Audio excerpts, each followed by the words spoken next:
So let's spend a little bit of time working on this first initial interface controller. This is the one that really means the most to us. A lot's going to be going on here. And let's start first by connecting everything from the storyboard into the actual code so that we can start working with it.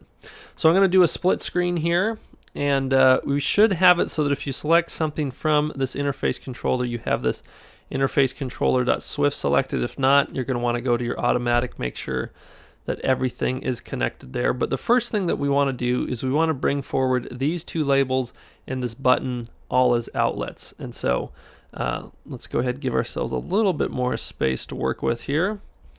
And we'll start first with this top label.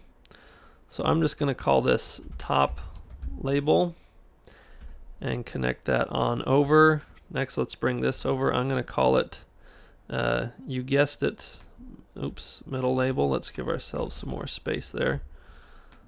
I don't like that we've got this little blue thing here. Okay, so I'm gonna bring this over. There we go. I'm gonna call this middle label. Great, and then we'll bring over this button. And we'll call this the in out button. Okay, because it's either going to be a clock in or a clock out type of situation. Now, other things that we need to bring over here, the big one is that we need to have a button that's connected, or an action connected to this button when someone hits that. So we're actually not going to be working with this awake function, so let's just go ahead and delete that for the time being. And I think it's good to have this will activate to be up at the top, and we're not going to be working with did deactivate, so we can get rid of that. But here, we're going to go ahead and grab this button and do another control drag, but make sure we switch this to action.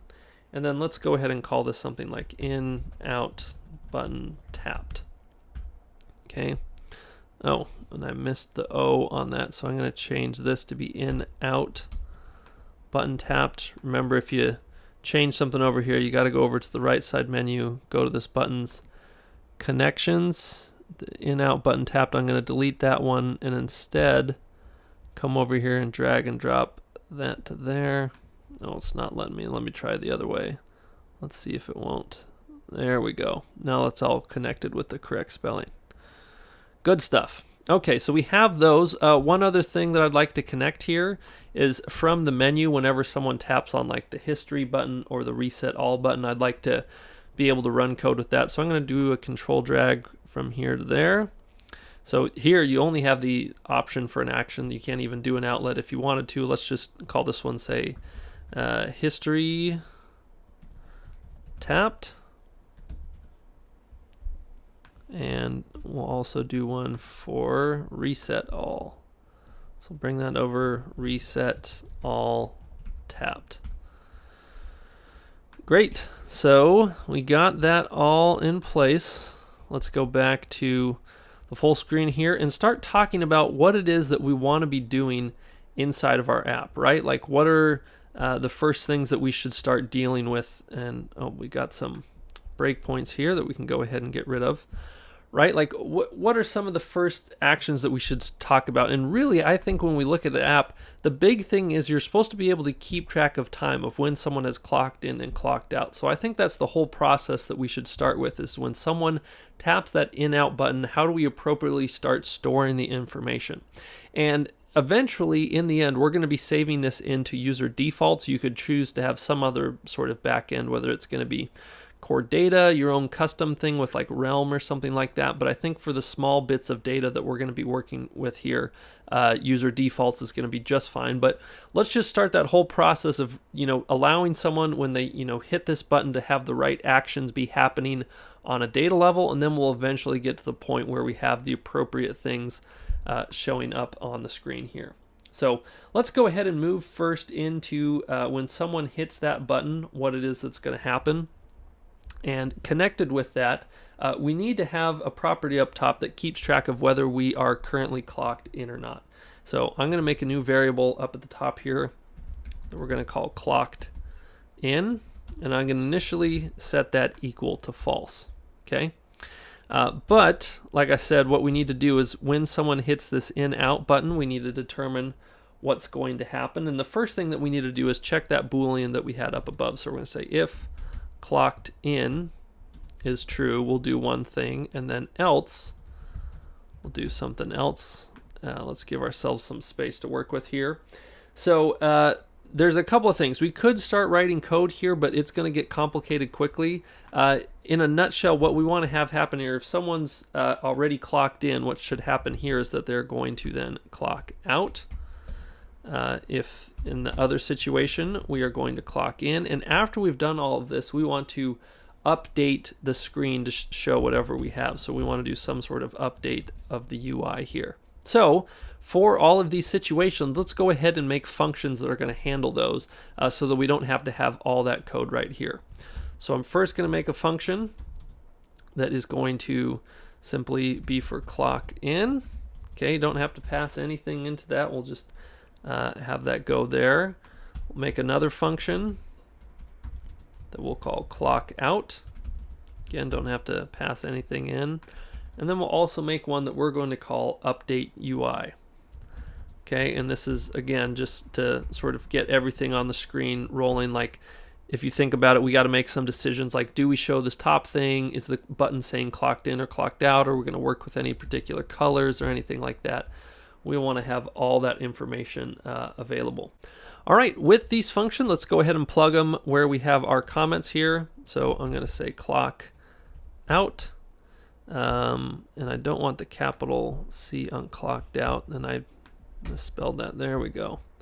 Let's get all lowercase there. Functions should start with the lowercase, and let's do clock in for there, and then we'll do update UI down here. Great. So we have all of those situations set up, but then we need to talk about, okay, well, what are we going to do in each of those situations? So let's go ahead and start first with the clocked in situation. If you sort of think about what needs to happen here, one is we need to be able to flip the switch on the clocked in and the clocked out situation. Now, personally, I think something that we should just do is rather than, in the clocked in situation, flipping it to say, okay, I want clocked in to be equal to false now, we can just go ahead and take our clocked in right here, and this is something new that we can do in Swift 4.2. We can just say toggle on this, which says we're just going to flip this around. So that'll save us a line of code in each of the clocked in and the clocked out situation. But the next thing that we'd want to do in the clocked in, assuming that that's all taken care of, is we would want to set into user default when it is that someone has clocked in, right? Because if we're going to be able to, figure out when someone checked in and checked out, or clocked in, clocked out, right? We have to know the starting time versus the exit time. And if we do that, we can figure out the length of time in between those, have those all listed there, and we could sum all of those up and have them show up there. So we need to be able to mark, this is the current time when they hit that button. So let's start by getting into user defaults. We're going to say user defaults.standard.set. And you can set all sorts of things in here. Luckily, date is one of them. So very easily, all we have to pass inside of here is a date object. And if you just do the open and close parentheses, that just gets whatever the current date is. Now for key, what are we going to name this particular thing? I think we should go ahead and name it clocked in, right? This is the time that we clocked in. So we want to have that saved inside of our user defaults. Once we've gone ahead and done that, we want to say, all right, user defaults dot standard dot, and then we want to synchronize all the work that we've done. Now, really, this is the beginning point, the most essential thing, in my opinion, of someone clocking in. The next big step that we want to do is we want to start a timer. Now, why do we need a timer in our app? Well, we need a timer to periodically update the information that's going to be showing here, right? Like if somebody's in a clocked in situation, every second we want to update and say, okay, now it's 10 minutes and 14 seconds, 15 seconds, 16 seconds, right? Like once a second, we want to be able to update all of that information. So we're going to make yet another function. I'm going to go ahead and put it down here, that we're going to call startup timer. Okay, in fact, I don't like the word up. Let's just say start timer. Okay, and the whole idea here is that this is going to kick off a timer. So I'm going to call start timer here. And then let's start implementing the code that we need in order to make this happen.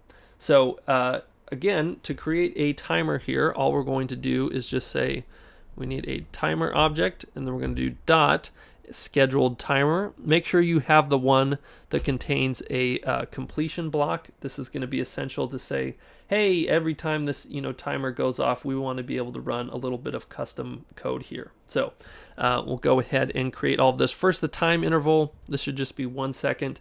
Yes, we do want this to repeat, so we'll go ahead and pass true in there. Then, as far as the block goes, just go ahead and hit enter on this. We'll have timer come as a parameter here. And then essentially what it is that we need to do inside of here is we need to update the different things. Now that's going to take a little bit of work, so for the time being, I just want to say update labels. I think that's going to kind of describe everything that's going on here. But one thing that we need to work on is that this timer is going to essentially die if we just leave it where it currently is. This needs to have a property connected to it so that it can survive. And so I'm actually going to go up to the very top of our code and create a timer property that we'll be able to pass this into. And so I'm going to create a new variable called timer, and this is going to be of type timer, and we're just going to make it an optional for the time being. And we could go ahead and say that it's equal to nil, but in Swift, if you just say something is of type optional, it'll by default set it equal to nil. So it's a little bit prettier, I think, if we just leave it like that. Okay, so with this in place, the one little update I just want to make is just say that timer is equal to this new timer that we've created right here. So then we know, okay, this timer will live on and not just die the second that it comes out of this function. Now the next function that we want to go and update is the will activate. So inside of here, this is where we want to make some updates to say, let's check and see if somebody's already clocked in, right? Because maybe someone's opened the app at some other point or we've come back to the screen. We want to check and see if the user's clocked in or not. And the way that we can do that is by checking this user default that we put in whenever we clock in, and we have a key there for clocked in. So what we're going to do is we're just going to do a little bit of a check here, and we'll go ahead and clear out this comment here. We don't need that. But what we are going to do is check those defaults. So we're going to say user defaults dot standard dot value, and you can get value for a bunch of different things. So we're going to put in the key that we had down here of clocked in. Let's copy and paste that exactly. And we should say as long as this thing is not nil. So we're going to say if this thing is not equal to nil, right? Just meaning that there's something there. Well, in that situation, we know that, hey, we should be clocked in. So we're going to make sure that clocked in is equal to true. We're also going to go and set up the timer if it's not already running. So we want to do a quick check. We'll say if timer is equal to nil, because maybe the timer is already running, right? Like we're still in the app or something like that. But if that's equal to nil, then we're going to do our startup timer, which again, we haven't fully implemented all that, but that's okay. Then with that, we need to address the else situation of, okay, what if they are not? In that case, it's very simple. We just want to say clocked in and set that equal to false. Okay. Great. Oh, you got to spell false correctly. Awesome. And then in either situation, we want to make sure that we have the UI all updated. So I'm going to call an update UI there, just to make sure that everything is ready to rock and roll. And with that in place, we're at a point to now start attacking some of these things like clock out and the timer, because these are a little bit more meaty situations. Like when we talk about the clock out, there's a lot of different things that got to happen and ultimately to make things work, but I think it's time that we start moving in there. So the first thing that we want to do with a clock out is we want to reset the timer. So the way that we do that is we take our timer object and we say timer dot invalidate. Okay, that's going to stop the timer, and then we're going to set our timer equal to nil. So this just sort of sets everything fresh, like up here when we say if timer is equal to nil, well, this is the situation that it would be equal to nil. The next thing that we need to do is we need to figure out, okay, if someone has successfully clocked out, we need to mark in to sort of our user defaults when someone came in and when they came out. And we have right now, we're storing the clocked in time, but it's just one time. Like if in our app we just keep hitting clock in, that's going to keep updating that with new pieces of information. So instead what we're going to do is we're going to keep an array of clocked in times and clocked out times, and we're only going to update this whenever someone clocks out. And basically we'll have these two arrays and add one date for when they clocked in and one date for when they clocked out. So I think you'll see more of how this works here. But the first thing that we got to be able to grab is the clocked in date, and it's going to give us back an optional, so we want to make sure that we can really confirm that. So we're going to say if let clocked in date be equal to, we'll go get our user defaults dot standard dot value, and let's pass in the key of clocked in. Great, but this is where we want to specify that this should be coming back as question mark a date. So only if this is a date object and only if it's there that we'll be able to move forward here. And if that's the case, then we have this clocked in date, which then we can save into our defaults. So what we're going to do is go to our defaults, user defaults dot again standard dot, in this case we want to set an array. Okay, so with this array we want to be able to go ahead and pass in our information. Well, this is actually us pulling back. I guess let's take a step back here. So if you want to add an array to user defaults, I guess I didn't have to delete all of that. What we need to do is we need to say set, and then you can pass in any sort of thing that you want. In this case, we could do like an array. So we could say like array and put in like a clocked in date, right? Like this would successfully do that. But the problem with this is that we're going to get to a point where we want to add another date and then another date, and it's like, how do we update that array? Well, the first thing that we need to do is we need to go check and see if there even is an array that already exists, because we won't have to update the array if there's not one. So we're going to say user defaults.standard array, and let's choose a key for our clocked in array. I'm going to call this maybe clocked ins with an S, so that sort of marks what's going on there. So maybe what we'll do is we'll put this into a variable. We'll say if var clocked ins is equal to, and I put it into a variable so that we can append it, and we'll do this. So if the array exists, then we're going to want to tap on one and then save that back into user defaults. But at the else situation, well, that's the code that we had just written earlier, and that's user defaults.standard.set, and this is where we're just going to put in a URL with the singular clocked in date. This is like the very first time that this is only going to run one time. I guess if we reset the data, it could run more than that, but it's only when there's no array that we're going to call this information. And the string that we're going to provide here is the clocked ins, right? Because this is where we want to store that array. All right. So let's say there is an array, right? Like someone has, clocked in and clocked out a few times, so there's actually a value inside of here. Well, now we have this array that's going to be these clocked ins, and we should specify that this should be an array of date objects. Okay, so we'll go ahead and specify that. Now you'll see as I type out clocked ins, it's an array of date objects, and we can go ahead and take this and say, you know what?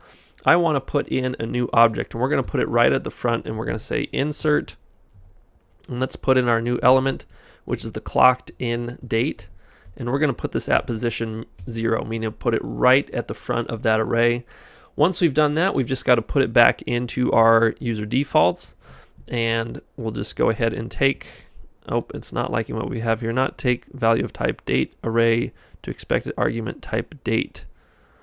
I think Xcode's drunk. It's telling me I can't put a date inside of a date. Was trying to put an array into an array. I want the clocked in date. Okay, Xcode, I take back everything that I said. I was the one at fault. Let's do a build. Okay, that's looking much better. All right, with this in place, again, now we have to just set this array. So I'm going to go ahead and just copy and paste what we had here. I'm now going to put in clocked ins, which contains the new information.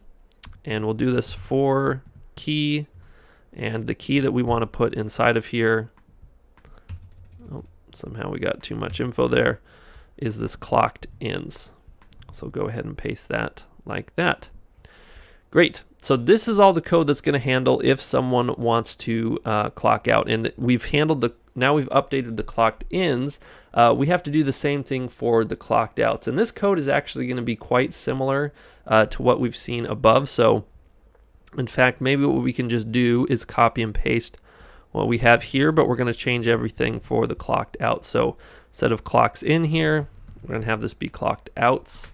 And same thing, change this to outs as an array of dates. And then we're going to say array called clocked outs, insert. And instead of just clocked in date, this is just going to be the current time, because whenever it is that they hit this clock out button, that's when we want to end everything that's going on. So we'll change that there. We're going to change this to be clocked outs for key clocked outs. And over here, instead of passing in the clocked in date, we want this to be just a regular old date object.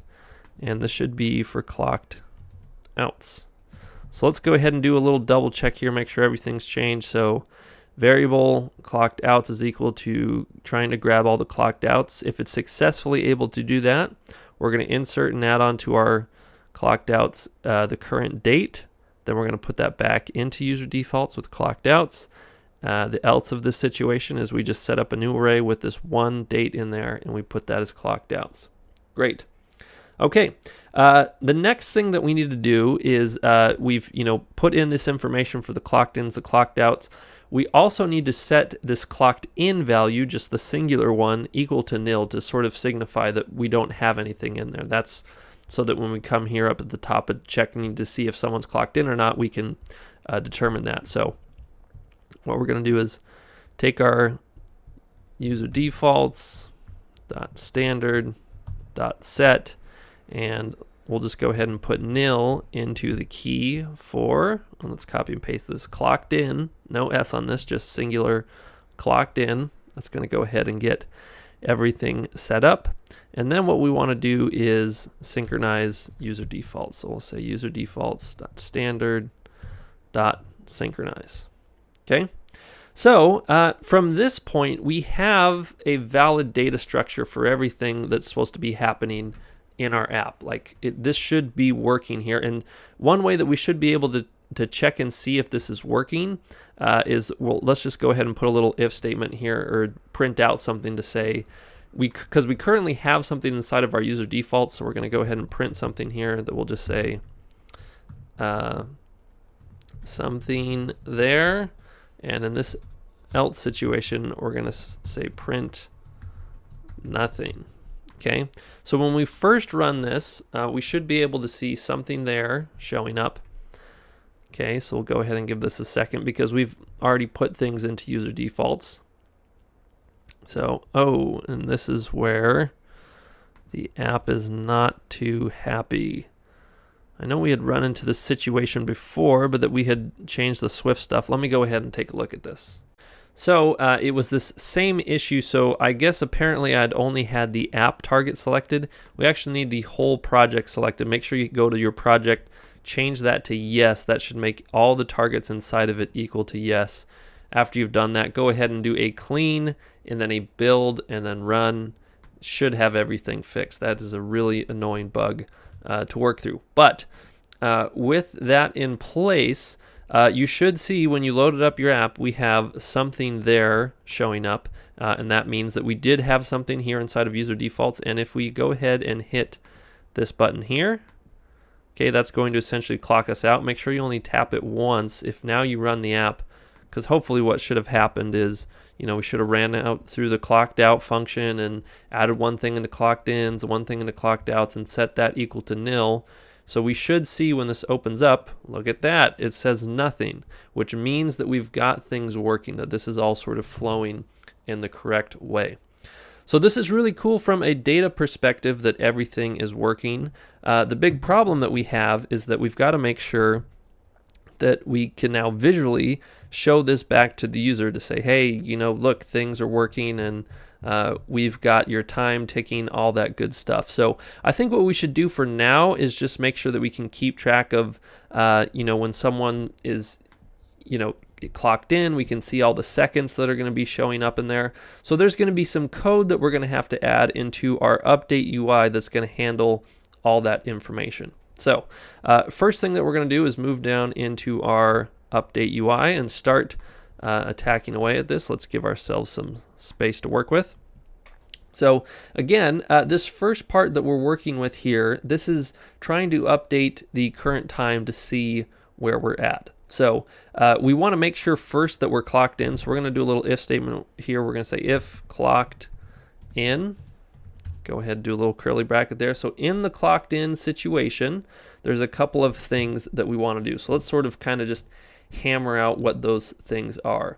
And you can remember that we had the different labels, right? Like if we go back to our app here, like we want this showing up sometimes and only this sometimes. You can see this in our sketch, right? Like this only shows up when we're in a clocked in state, and when we're not, it's not. So let's go ahead and we'll have an else here that we'll dive into in just a second, but we got to make sure that we're aware of what's going on there. So first thing that we want to do, if we're clocked in, we want to make sure that that top label is equal top label.hidden. Okay, is equal to false to make sure that we can go ahead and see that. Other things that we want to do inside of this function, we've got to make sure that we have the proper text showing up everywhere. So we're going to go ahead and take that top label, okay, and we're going to set its text, and it's eventually going to be equal to something like today colon, let's do capital today colon, and it's going to be, you know, like 3 hours 44 minutes, something like that. For right now, we don't have the code to be able to do that, so we'll just sort of leave that as is. Next, we need to set up the middle text, but that's going to be a little bit of work. I'm just going to leave a comment that's just going to say middle label. We'll come back to that in just a second. Other things that we want to do, we want to take our button and we want to get that all set up. So we've got to make sure that we call that correctly. It's our in out button. Okay, and we're going to set the title on that. Title for that is just going to simply be clock out. And another cool little test thing here is we're going to make it so that the clock in and clock out buttons are green and red, so it's very clear to the user. They don't have to rely on just reading the button text in there. They can actually just see with color whether they're clocked in or they're clocked out. So we're going to take our in out button and we're going to say set color and background color, and on that we want to do something like a dot red. Okay. So let's go ahead and, you know, for the else situation of this, if meaning they are clocked out, we're going to basically just do the opposite of everything here. So set hidden, this is going to be equal to true. When that's equal to true, we don't even have to set the text on that top label. So we'll just go ahead and delete that line. Instead of saying clocked out, we're going to have, or clock out, this is going to say clock in, and we're going to change this to green. Okay, and then really we have to just update that middle label, okay, with the appropriate text that's going to say something like, we should have a set text. I'm not sure why I'm getting these weird autocomplete from Xcode. Let's make sure that middle label is what I think it is. Yeah, WK interface label. That's really strange. It should be able to just take a string inside of here, but eventually what this is going to look like is it's going to say something like today colon, and then we're going to have a new line inside of there, and then we'll specify something like, again, 3 hours 44 minutes, something like that. So let's go ahead and just see what this looks like inside of our app. Let's go ahead and give this a run. Again, this update UI is called when the app first opens up, so that's good that, you know, we should see our button all in the correct color and all that great stuff. So let's see what happens when our app launches. Look at that, we get that cool green clock in button. We hit that, and look, all of a sudden this shows up where it shows today, and we can hit clock out, and look at that, we're moving. That's pretty cool. Okay, well, now we come to the sort of intense part. I would consider it kind of intense, that we need to make it so that we can update the middle label. And this is more than just, you know, saying, you know, converting this thing to time, because we got to make sure that it, you know, it shows up in the proper hours, minutes, seconds, all that good stuff. So it's going to take a little bit of work here, but trust me, this is definitely worth it. So first thing that we need to do is we need to get the current clocked in date, and we can grab that from user defaults. So we're going to go ahead and unwrap this, or so we're going to say if let. In fact, we had done this earlier, so we might as well just copy and paste that code. Yeah, let's copy this. So this gets our clocked in date and unwraps it, all that good stuff. Do our ending curly bracket there. Okay, so if we're able to make it this far, now we have a clocked in date. The next thing that we need to do is turn this clocked in date into a time interval, basically from now to when that date was. So what we're going to do is we're going to say time interval is equal to, and what we're going to take is the current date, just a brand new date object, and say time interval since, and pass it another date, which you guessed it, is the clocked in date. Okay, what we need to do is make sure that this thing turns back into an int. So we're going to put an int right here, convert all of this. Great. Then what we need to do is try to determine what the hours, minutes, and seconds are from this time interval. So we're going to say let hours be equal to our time interval divided by 300. And the reason that we're using ints is we're going to use its division rounding to our advantage, so that, if someone does some division, that we can, quickly say, okay, if there's, not enough, it's just going to be equal to 0. But as long as we're over 1, that's going to at least be 1 hour. So hours is equal to the time interval divided by 3,600. If you're wondering where this came from, this is just 60 seconds times 60 minutes. So 60 times 60 is where that comes from. Next, we're going to say let minutes be equal to our time interval.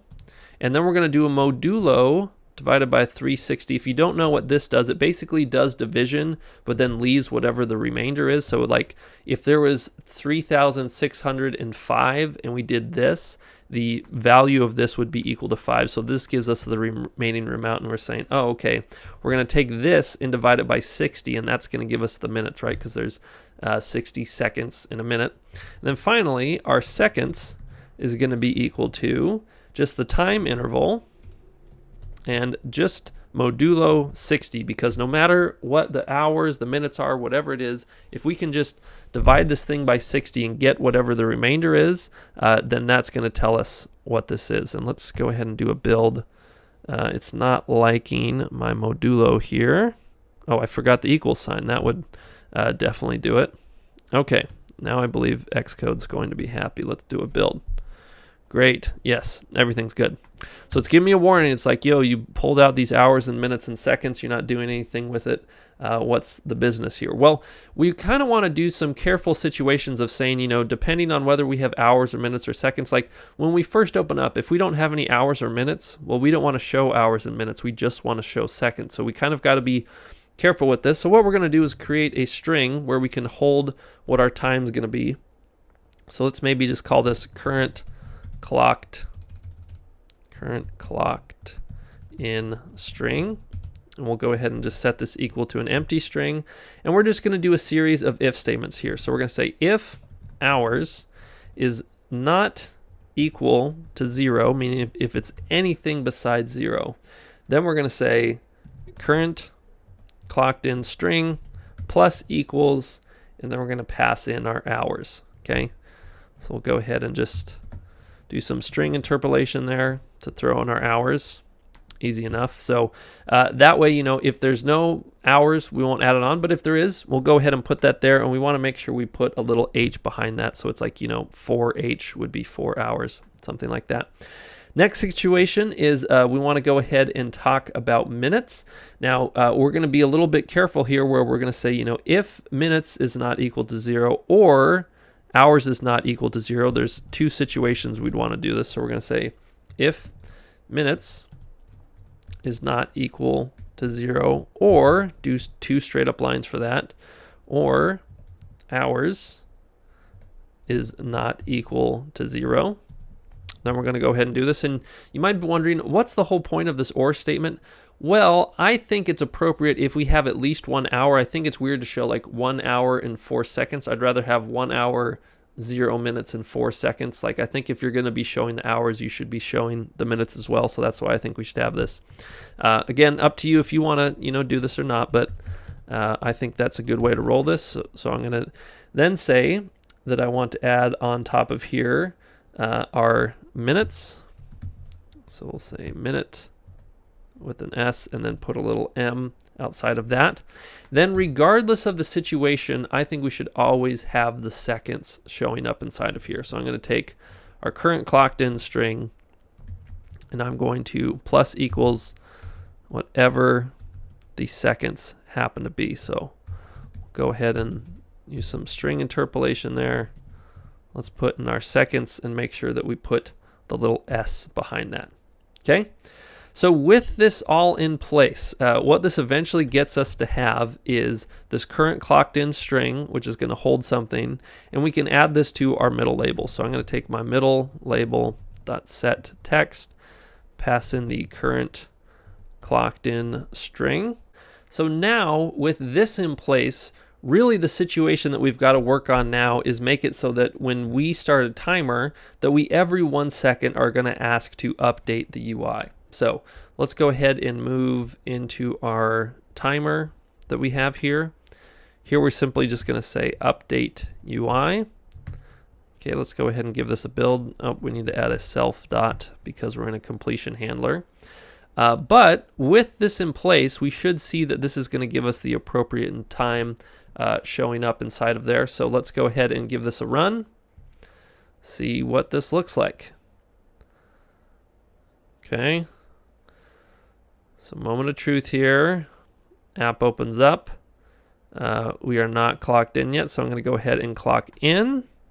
Look at that. We've got 0 seconds, and look, it's counting. How sweet is that? We have it showing up.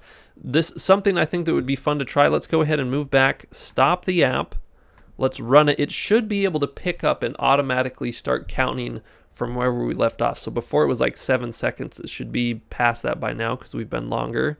And look at that. Picks up at like 23, 21 seconds, whatever that was, and just keeps moving forward. Then we go ahead and hit clock out, and then we're back to our starting position. Great. So this is looking really good. The really kind of big last piece I think that we really need to address here is this today time. When we clock in, it's showing up right there, and then we clock out, it's showing up. This is not the correct information, right? We had just always said, just go ahead and say 3 hours and 44 minutes every single time. So let's go ahead and write the code to be able to determine how much we currently have been clocked in for. So we're going to make a new function here, or we're going to call this total clocked time. And what this is going to do is spit back an int for us. Okay. So we'll go ahead and have this return an int, do our nice little curly brackets there. And so with this in place, it's going to take a little bit of work to get down to this number. But the first thing that we're going to do is we're going to determine our current clocked in times. So we're going to say if var clocked ins is going to be equal to user defaults dot standard dot, and then we want to get an array for clocked ins. Make sure that that's the same. In fact, I'm a little bit worried that I just kind of freehand typed that. I'm going to go back and copy and paste this to make sure I made no spelling mistakes. There we go. And I'll specify that this should come through as an array of date objects. Do our nice little curly bracket there. The next thing we want to check is if we have clocked outs. So I'm going to copy and paste this inside of there and say I want to know this for clocked outs, and change this one to say outs like that. So if we're able to unwrap both of those, what we've got to do is loop through and get all the information for each of these. So I'm going to keep track of the seconds that we have. I'm going to say var seconds is initially equal to 0. Then what I'm going to do is loop through all of these. So the way that I'm going to do this is I'm going to do a for loop, but I'm going to do it with a range rather than going through a particular array because we've got to tap into both of them. So I'm going to say for index, you could just say X if you want to do, but I like index. For index from 0 ... less than, and then we're going to get our clocked ins dot count. You could have done the same for clocked outs because they should have the exact same count on each of them, but I just chose clocked ins there. Then what we're going to do is need to get the current information and make sure it's all converted to the proper time. So first we're going to grab our clocked outs, okay, and we're going to go to the index on whatever that is. On that we're going to say dot time interval sense, and this is where we're going to pass in our clocked ins and pass in the index into there. So you see how we're using these two dates to grab a time interval? We're then going to take that and say, all right, let this be the current seconds. So we're going to say let current seconds be equal to this. And let's make sure this is an int. So we'll go ahead and do the proper conversion on all that. Great. So we go ahead and we do all those conversions. Then what we're going to do is take our seconds that we have, and we're going to say plus equals our current seconds. In fact, if we really wanted to just make this a little bit easier, we could just say we want to do seconds plus equal. That'll save us from creating a new constant there. So we'll go ahead and update that. So with that in place, we'll have whatever the number of seconds is. So what we'll do is after this for loop is we're going to return seconds just like that. And we need to return a default value if for some reason we can't get all this information out. So we're going to come down here at the bottom and just return back a 0 because right, like if there's nothing inside of user defaults, well, in that situation we just want to return 0, right, because there is no information inside of there. But now we have a way to very quickly figure out how many total seconds there are for information that's been saved inside of user defaults each time a user is clocked in and clocked out. We can now take this information and create a new function that we are going to be calling total time worked as string, and this is going to return back a string, right? This is the big money maker that should be giving us back this 3 hours and 44 minutes, but it should actually be the appropriate time. So what we're going to do here is first create a variable that's going to hold our seconds, so as we're going to be computing all of this. So we're going to say current clocked in seconds. We're going to initially have that set equal to 0. Then what we're going to do is go grab our current clocked in time. So we've unwrapped this before. Let's go ahead and just grab this. Actually, we want the one where we can get the clocked in value as a date. Oh, that is what that is. Okay, I was worried that was the clocked ins array. All right, so we'll come back here. We're going to do this if let, which gives us that clocked in date. Then we're going to say our current clocked in seconds plus equals, or I guess just equal to, because we're not like running through a loop or anything here. We're just setting it for the first time. And this is where we're going to say date object.time interval since, and then we're going to pass in that clocked in date. And we want to convert that all into an int, so we'll go ahead and wrap that all around there. Good. Now that we have that in place, the next step that we're going to have to do here is calculate what the total time interval is going to be. And so we're going to take our let total time interval be equal to our current clocked in seconds, and then add this to this function that we just created here, the total clocked time. So we're going to go ahead and add that total clock time. So with all of this in place, now that total time interval, it's got what we currently have plus the previous thing. Now we've just got to be able to convert this into hours, minutes, and seconds. And so we're going to do something fairly similar to what we had done before.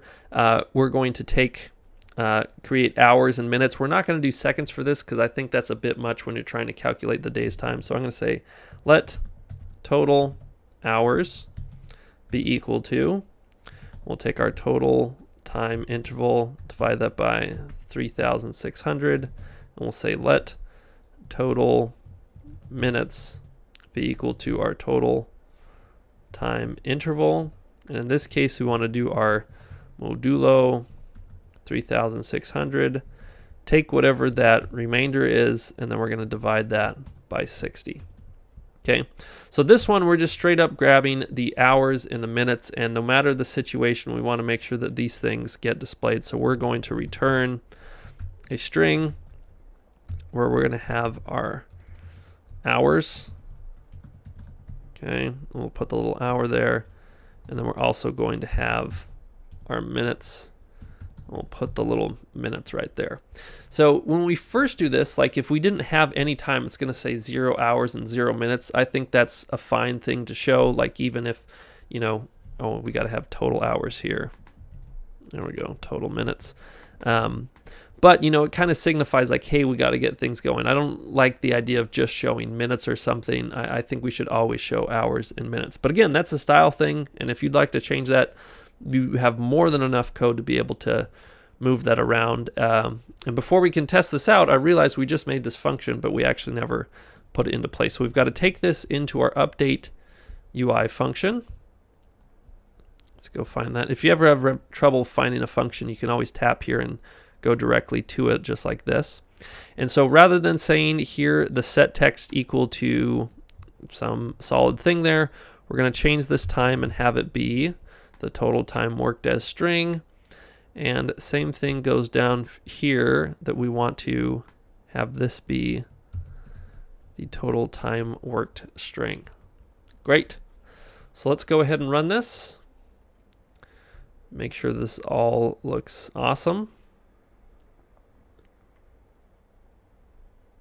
Give our app a second here to show up. Okay, look at that. We have 11 minutes for the day, and if we go ahead and clock in, we'll have that showing there. And look at that. I was going to say, let's wait to see where it updates to 12, but it did just right in front of us. And if we waited for like another, I don't know, 50-something seconds now, we could see this update to 13. So that's good. So the big thing is that you can see this not only takes like whatever's been saved into user defaults, but it's also taking into account what our current clocked in time is. So just remember 12 minutes. We're going to go do one extra addition to code here. We should see this update by the time we get back. And that's that, you know, we want to kind of test some bigger chunks of time so we can see if like the hours are showing up correctly.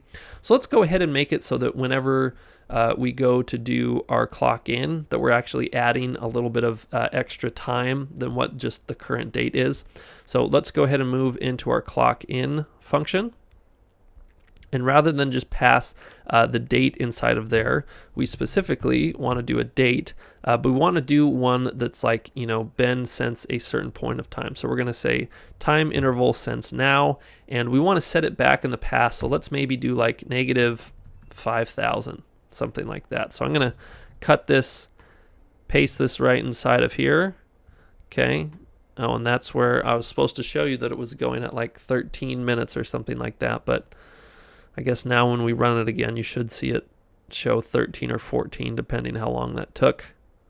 Now look at that. It's showing the 13. That's pretty nifty. But look at this. If we go ahead and clock out, you can see we've got our 13, but I'm now going to clock in. And look at that. We have 1 hour, 23 minutes, and 22 seconds. Okay. Pretty cool that we've got that showing up there. And if we go ahead and hit clock out, then we can have that back, and you can see we can, by doing this, we can add in some bigger chunks of time here and say, oh cool, that looks nice with like the 5 hours and the 47 minutes, all that stuff. Now, one thing that I would like to change here, because I don't think it makes it look all that great, is that I don't like that when it's counting the time that it splits this into 2 lines. Like especially, you know, if we were going to do this, you know, I would like to have like the hours maybe on one line and then the seconds. And so that could be just a really quick fix to us, to where when we're doing our update UI, that, you know, if we are in fact going to use hours, we should also pass in a new line to here, so that that makes it so that, you know, it shows up a little bit better. So let's go ahead and confirm that this looks great. But I think that should be just the fix that we need. Okay, the other thing that you could do is you could set the number of lines in that just equal to 1, but I think this looks pretty good. We've got the 1 hour, 24 minutes, and then, you know, seconds showing up down there. Okay, so I'll go ahead and just clock out here. This is a great place to stop. This functionality in our app is totally solid. Oh, this is not good. We have it not, when it's too big, it's not showing everything there. Let's go fix that right now. We should have that label being able to shrink. So let's go back to our storyboard. Click on this label. I thought we had this shrinking down to a particular size. Yeah, that should be shrinking. I'll be honest, I'm not sure why that isn't moving down. But one thing that we can do is just kind of, I mean, we saw that's probably the biggest that's ever going to get right there. So when we clock in and, you know, it's showing like 22 seconds, like those are both pretty wide things. We could actually just go ahead and shrink this down. So I'm going to change this so that we just kind of shrink this a wee bit in size. Let's go ahead and see if that's going to be better for us. Okay, so let's go ahead and run this one more time.